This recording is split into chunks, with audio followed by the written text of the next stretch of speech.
Hi readers, welcome to my library. On this edition of the Book Traveler, we're going to meet William Wordsworth, as well as his sister Dorothy.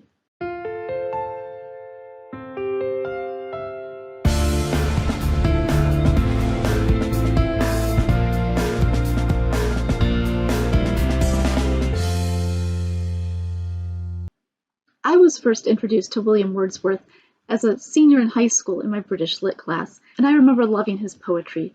He was one of the early poets of the Romanticism period and wrote about nature. Wordsworth spent most of his life in the Lake District, which is in the northwest of England. He was born in the town of Cockermouth and spent several years of his life living in Grasmere at Dove Cottage, although he lived in different places throughout the Lake District during his life. He was born April 7th, 1770, in this cute little village, Cockermouth of Cumberland, England.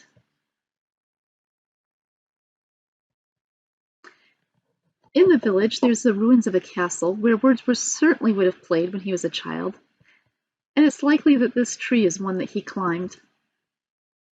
This is the home he was born in. His father worked for one of the MPs in England, so they had a very nice home.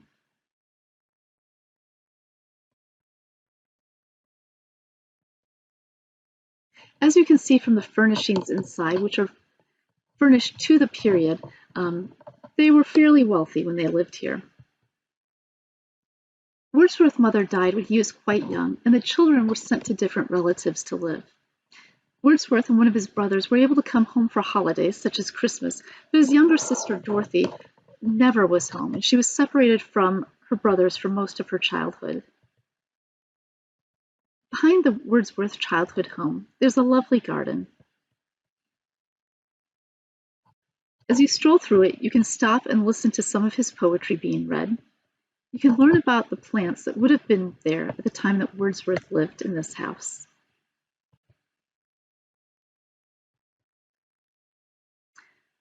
One of my personal favorite things in this garden was these stones that you can use to write poetry. So sort of like the idea of magnetic poetry on your refrigerator, except with stones.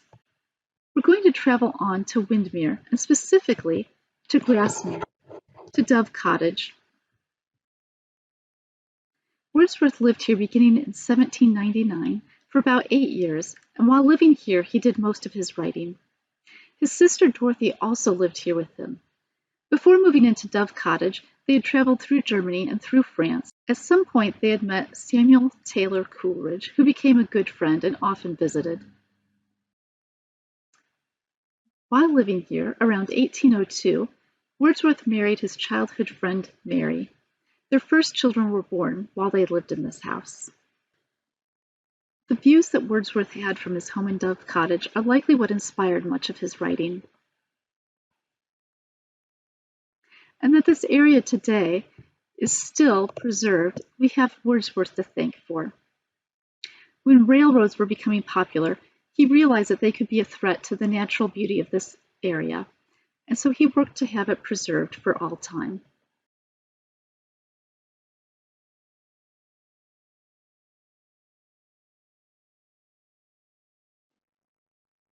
Inside Dove Cottage, you can see what the house looked like when William and his sister Dorothy lived there. Some of the furnishings are actually ones that belong to them, but many are reproductions. This is the sitting room where they would sit for afternoon tea, and this small table is where William wrote many of his poems.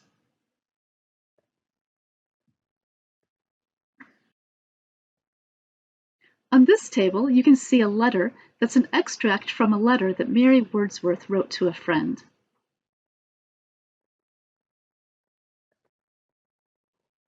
This is the kitchen of Dove Cottage.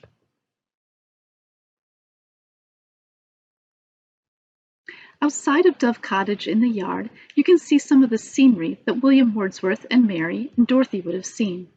On the left are some plants that are labeled with pieces from one of Wordsworth's poems. On the right, there's a deer in this yard. In the garden, there are many places where you can sit to enjoy the scenery. The day that we were there was an actor who was reading some of Wordsworth's poetry.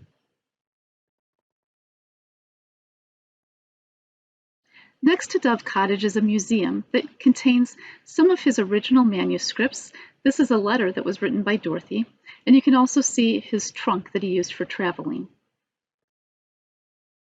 In the museum, it becomes very clear how some of the things that Dorothy and William experienced together that Dorothy wrote about in her journals, he later turned into poems. Daffodils is probably one of his most famous poems that's based on an event when he and Dorothy were walking in the spring and came over a hill and saw a field filled with daffodils. This is St. Oswald's Church in Grasmere. William and his family attended here. The church was built in the 1300s. You can see some of the original beams in the ceiling and some of the original stained glass. In this picture, you can see some of the ropes that are used for bell ringing, which is an English tradition.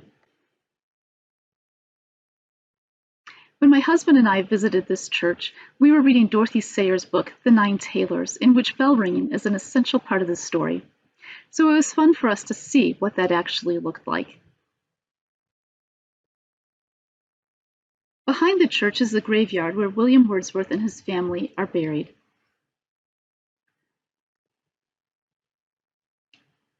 This is the tombstone that he shares with his wife, Mary.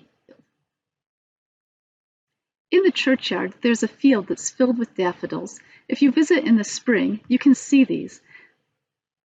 The daffodils were planted as a fundraiser and as a memorial to William Wordsworth. This is not specifically related to William Wordsworth, as it was established in 1854, 4 years after William Wordsworth died. However, if you ever get to Grasmere, you need to stop here and you need to try their amazing gingerbread.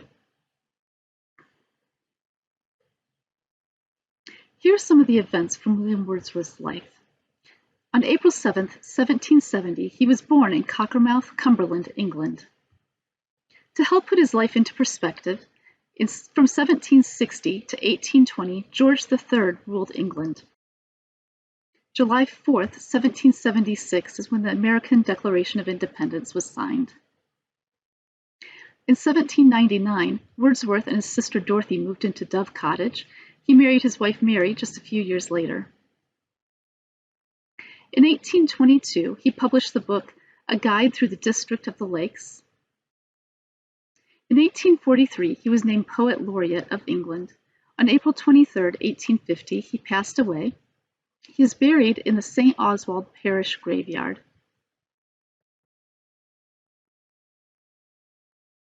Here are some of the books and collections of poetry that Wordsworth wrote. He wrote with his friend Samuel Taylor Coleridge. Some of Dorothy's journals have also been published. The journals include the daily life of Dorothy and William, and also include some of the events that inspired his poetry. Here are some of the websites where I found information and pictures for this. Special thanks to the Lilly Teacher Creativity Fellowship, which helped fund this trip. The locations I visited for this video include the Wordsworth House in Cockermouth, Dove Cottage in Grasmere, and St. Oswald's Parish Church in Grasmere. Special thanks to my husband for helping with the photography. I also found additional pictures at the websites listed below. Thank you for joining me for this video. Keep reading and bon voyage.